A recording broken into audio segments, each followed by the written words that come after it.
तो अभी कुछ टाइम पहले ही हम मॉल गए हुए थे कुछ शॉपिंग करने। और वहाँ हमारे एक फ्रेंड्स मिल गए विद फैमिली। वो भी कुछ शॉपिंग करने आए थे और उनका बच्चा जो था वो भी वहाँ था। वो is same age of my child. तो हम लोग एक फ्लोर पे जिस पे घूम रहे थे, बच्चे ने राइड देखी, ज़िद करनी चालू कर दी। उसको राइड वो कराई गई। उसके ऊपर वाले फ्लोर में गए, फिर उसने एक नई दूसरी राइड देखी, उसको वो भी करनी थी, वो भी कराई गई। फिर उसने कुछ टॉयज़ देखे, 2-3 टॉयज़ उसको पसंद है और उसको वो सारे ही चाहिए थे, एक पे नहीं माना, तो उसको वो सारे ही दिलाए गए। तो उसकी एक के बाद एक जिद चलती रही और उसके पेरेंट्स हैप्पीली या सैडली जैसे भी बोलिए, मजबूरी में उसकी ज़िद जो थी पूरी करते जा रहे थे। And my kid was also there, क्योंकि हमें उसके लिए कुछ ड्रेस लेना था एंड कुछ कलर्स जो थे उसे चाहिए थे वो लेने थे। तो जब हम घर आए तो आई आस्क्ड माई किडो कि तुमने क्यों नहीं ज़िद करी, तुमने क्यों नहीं ये सब मांगा, और जब मैंने कहा था तुमने इंटरेस्ट नहीं दिखाया। तो व्हाट माई चाइल्ड रिप्लाइड कि मुझे उन चीज़ों की ज़रूरत नहीं थी, इसलिए मुझे नहीं चाहिए थे। वो राइड से मुझे 2 मिनट का ही फ़न मिलता और उसके बाद वो वेस्ट ऑफ मनी था, पर मुझे कलर्स चाहिए थे जो मैं whole year I can use. So ऐसा कैसे हुआ कि एक बच्चा नीड एंड वांट में डिफरेंशिएट कर पाया और एक बच्चा नहीं? रीज़न क्या है? और आजकल हम अपने चारों ओर ऐसा बहुत ज़्यादा देख रहे हैं, बच्चों के रूम्स खिलौनों से भरे रहते हैं, फिर भी उनको और चाहिए, उनको और कपड़े चाहिए। तो ये वीडियो बच्चों को मनी स्मार्ट, फाइनेंशियली थॉटफुल बनाने का मेरी ओर से एक छोटा सा स्टेप है। बिकॉज जो भी बातें मैं यहाँ आपको बताने वाली हूँ, all are tried and tested. मैं कुछ भी किताबी बातें नहीं करूँगी, बस रियल लाइफ एक्सपीरियंसेस यहाँ मैं शेयर करने वाली हूँ, जो आप भी अप्लाई कर सकते हैं अपने बच्चों के मनी रिलेटेड थॉट प्रोसेस को डेवलप करने में।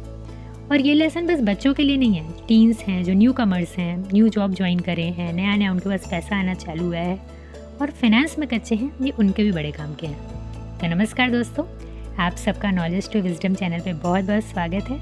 और आज हम 5 ऐसे मनी रिलेटेड प्रैक्टिकल लेसन सीखने वाले हैं जो आपको किसी भी बुक में नहीं मिलेंगे, क्योंकि ये मेरे एक्सपीरियंसेस हैं मनी के बारे में। तो चलिए बिना टाइम वेस्ट किए हम लोग अपने लेसन स्टार्ट करते हैं। तो lesson number 1, fix spending budget for kids at malls and shopping complex.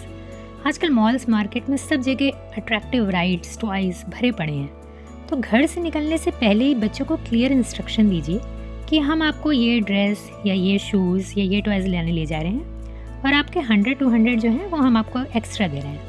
अब आप देख लो आपको कौन सी चीज़ें चाहिए। 2-4 मिनट्स की राइड लेनी है, कोई टॉय लेना है, कोई एक्टिविटी का कुछ लेना है या कोई स्टोरी बुक लेनी है। सो जब आप इस तरह से थॉट्स इनबिल्ट करते हैं बच्चे के माइंड में, तो अपने आप बच्चा कैलकुलेट करता है कि ये इतने रुपए में मुझे जो मिल रहा है उसमें बेस्ट एडवांटेज मुझे क्या बाय करने में है। ये चीज़ें बचपन से ही उनके ब्रेन को, माइंड सेट को डेवलप करने में हेल्प करती हैं। Lesson number 2, money, budget, investment के बारे में बच्चों से डिस्कस करिए।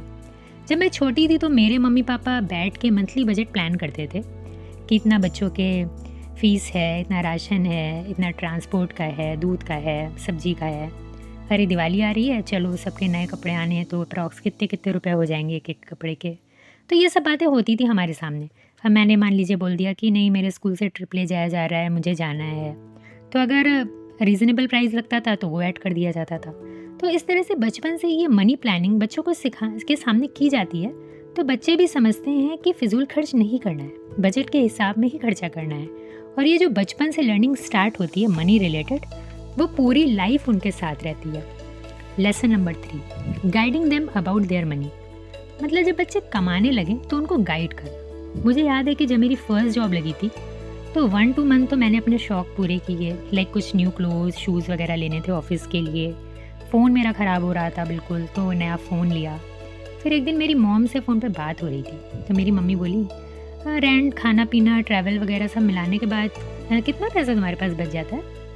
तो मैंने बातें करते करते कैलकुलेट किया और बोला, मम्मी 1/3 बच जाता है सैलरी का।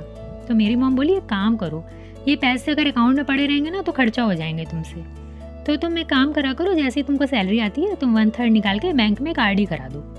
तो सैलरी अकाउंट में पड़े रहने का कोई फ़ायदा नहीं है, RD कराओगी तो सेफ़ रहेंगे। तो मैंने उनकी बात मानी और RD करा दी पास के बैंक में। हर मंथ में 1/3 सैलरी आती ही 1/3 डाल आती थी वहाँ पे, और 1 साल बाद वो मैच्योर हो गई। तो इस तरह से मेरी मॉम ने मुझे सिखाया कि एक पैसा बचाना एक पैसा कमाने के बराबर होता है। और मेरी मॉम कोई ग्रेजुएट भी नहीं थी, ना उनको ऐसे मनी रिलेटेड बहुत प्लानिंग करती थी, बट इतनी बड़ी सीख मैंने उस इतनी कम एज में उनसे पाई। वैसे ये स्टोरी यहाँ ख़त्म नहीं होती है, इसके आगे की स्टोरी जो है वो हम नेक्स्ट लेसन नंबर 4 में जानेंगे। तो lesson number 4, teach kids to invest wisely with long term perspective. तो जब मेरी आरडी मैच्योर हो गई तो मैंने मॉम को कॉल करके बोला कि मम्मी ये 4 मंथ्स के सैलरी के बराबर तो ये मेरा आरडी आ गया है बन के पूरा मैच्योर होके, और इतने 1000 रुपये एक्स्ट्रा भी आए हैं, तो तुम बताओ क्या करूँ, तुमको दे दूँ या एफडी करा दूँ। तो मेरी मॉम बोली नहीं, मुझे नहीं चाहिए बेटी की मेहनत के पैसे, तुम एक काम करो, गोल्ड जो है उसकी कीमत बढ़नी है, शादी वगैरह में भी देना रहेगा, तुम्हारे पास भी कोई चीज़ हो जाएगी सोने की तो तुम गोल्ड ले लो, लेकिन अच्छी जानी मानी दुकान से ही लेना, छोटी मोटी शॉप से नहीं लेना, वो लोग मतलब काफ़ी ठगते हैं। तो मेरे ऑफिस के पास ही एक बहुत बड़ा तनिष्क का शोरूम था। मेरा ऑफिस अंधेरी में था, तो मैं पहुंच गई वहाँ पे जीन्स टॉप पहन के, 22-23 साल की उम्र होगी मेरी। तो सिक्योरिटी वाले ने मुझे रोक लिया, बोला क्या काम है। मैं भी थोड़ा सा पका गई, वो तनिष्क का इतना बड़ा शोरूम था, तो उसने मुझे ऐसे घूर के देखा कि ये बच्ची अकेली आई है ज्वेलरी लेने, वो भी इतने बड़े शोरूम में, मतलब उसका एटीट्यूड ऐसा था। फिर उसने मुझे जाने दिया अंदर गई तो मस्त एसी चल रहा था। एक लेडी आई साड़ी में, बोली क्या लेना है। मैंने बताया, तब तो बस यही था कि टॉप्स ही लेने, पर लेकिन उस टाइम मेरे पास इतना पैसा था कि मैंने एक रिंग ली, इयररिंग्स लिए और एक चेन ली, और फिर भी मेरे पास पैसे बच गए। और भी लोग थे वहाँ शॉपिंग कर रहे थे, अंकल आंटी टाइप लोग थे, उनके साथ उनकी लड़कियाँ थी जो उनकी शादी आदि के लिए देखा जा रहा था। And I can tell you कि how happy I was feeling that time, how proud I was कि सब पेरेंट्स जो थे वो बच्चों के लिए गोल्ड खरीद रहे थे और मैं अपने पैसों से अपने लिए गोल्ड खरीद रही थी। तो अगर मेरी मॉम मुझे आरडी करने के लिए उस समय गाइड नहीं करती तो शायद मैं कभी ये फीलिंग, इसको एक्सपीरियंस ही नहीं कर पाती जो मैंने तब की इतनी यंग एज में। Lesson number 5, teach difference between need and want.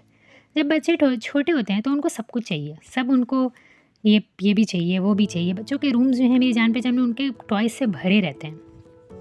कई पेरेंट ये सोचते हैं कि हम अभावों में रहे हैं तो बच्चों को अभाव में नहीं जीने देंगे, इतना कमा किस लिए रहे हैं, बच्चों के लिए तो कमा रहे हैं, उनको एंजॉय करने दो। पर ये मानसिकता ना थोड़ी सही नहीं है। इस तरह से करने से मतलब क्या होता है, आप हर डिमांड पूरी कर रहे हैं बच्चे की, छोटी छोटी। और लेकिन बच्चा जो होता है वो उन चीज़ों की रिस्पेक्ट फिर नहीं करता है, क्योंकि उसे पता है मुझे तो आसानी से मिल जाती है, एक रोने में, एक चिल्लाने पे, एक बार जिद करने पे, तो वो उनकी वैल्यू को नहीं समझता है। इसीलिए बच्चों को चीज़ों की वैल्यू सिखाना बहुत ही ज़रूरी है, ताकि बड़े होकर वे समझ सके कि नीड और वांट में क्या डिफरेंस है। लाइक जब मैं कॉलेज में थी तो एक बार मेरे पापा बोले कि कार लेने के लिए हर कोई मुझे कहता रहता है, मेरी सैलरी के हिसाब से हर बैंक खड़ा है लोन देने को, पर जब इस चीज़ की नीड ही नहीं है तो उसको लेने का फ़ायदा क्या है, क्योंकि मैं 6 दिन तो ऑफिस में रहता हूँ, 1 दिन मिलता है, वो भी घर के कामों में निकल जाता है। तो अगर कभी को नीड लगेगी तो मैं ले लूँगा, अभी क्यों EMI के झंझट में फंसूँ मैं। तो ये जो बात उन्होंने आज से करीब 15-20 साल पहले मेरे से बोली थी कि लोन एक माया जाल है, तुमको वो चीज़ दिलाने या जिसको तुम्हें ज़रूरत भी नहीं है वो तुम्हें दिलाना चाहते हैं, ठीक है, और तुम उसमें फंसते जाओगे। वो दिखता 8-10-12% है, पर वो बन के बहुत ज़्यादा हो जाता है। और आज आप देखिए कितने लोग हैं जो शो ऑफ के चक्कर में क्रेडिट कार्ड वगैरह के कितने सारे लोन में फंसे हुए हैं।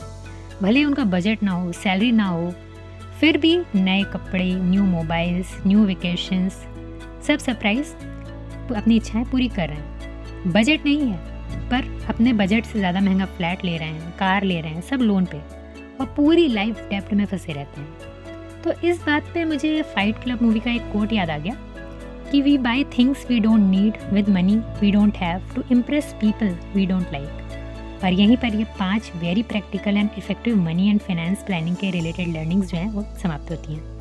तो अगर आपको ये सेशन पसंद आया हो तो लाइक, कमेंट एंड सब्सक्राइब करें और शेयर करें उन लोगों के साथ जिनको एक्चुअली फाइनेंशियल लिटरेसी की ज़रूरत है। तो मिलते हैं नेक्स्ट इन्फॉर्मेटिव सेशन पे। तब तक के लिए नमस्कार। सीखते रहिए, सिखाते रहिए। Thank you so much.